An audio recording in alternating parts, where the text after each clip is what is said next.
Hi, I'm Neil Barker from AppleiPodParts.com and welcome to my video of removing the iPhone 5 screen. So we've got a rather shattered iPhone 5. The screen's gone, so we're going to do first remove the cover. Easier said than done, but there we go, the cover's off.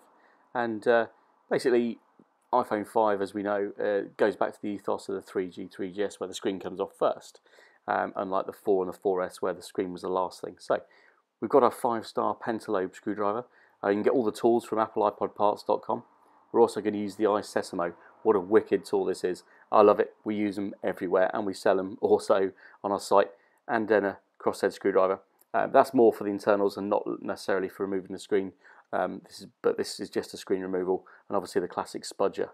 Some tweezers there for the small cabling, small screws that don't get sort of picked up, and our tray here for the screws, the screw organizer tray, lots of little compartments. So we start with the 2 base screws, and we're going to whip these out with the pentalobe screwdriver.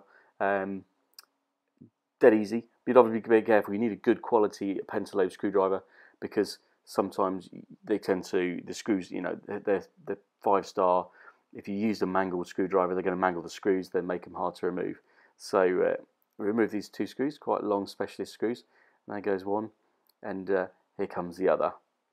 Nice little machine screws they are, a testament to Apple. So what you can use in the suction cup on these screens if they're not too smashed, but these are. So first we're going to go straight in with the iSesamo. Nice and flexible, so it prevents too much damage and it gets in there really thin, doesn't scratch it, and if you're careful, obviously straight in. So you go in at the bottom, you leave it up, and what you have on the sides is 2 clips either side, and you release those clips by kind of sliding, you see it there, sliding down a little bit. And then it lifts and it opens like a book.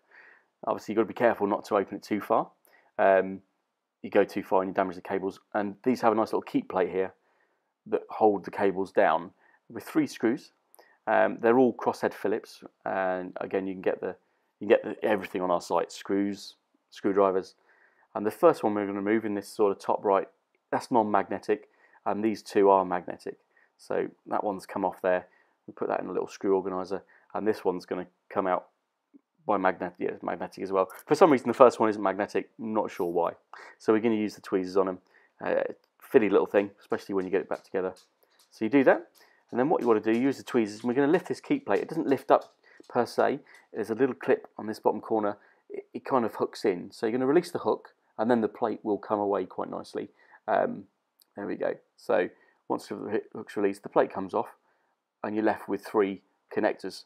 3 standard connectors on a screen, LCD digitizer, and I think this one's camera and proximity. So we're going to get the spudger. To use under these connectors, better to use the spudger, it's nice and forgiving and plastic. So you pop the first one off, the second one comes off there, and they've got one hidden underneath these. Have a quick examination before you do anything. It's a bit of a slippery sucker to get off, but it needs to be so it doesn't pop off, and you can free that, and there we go, the screen comes off, and you're left with your assembly on the left and a screen on the right.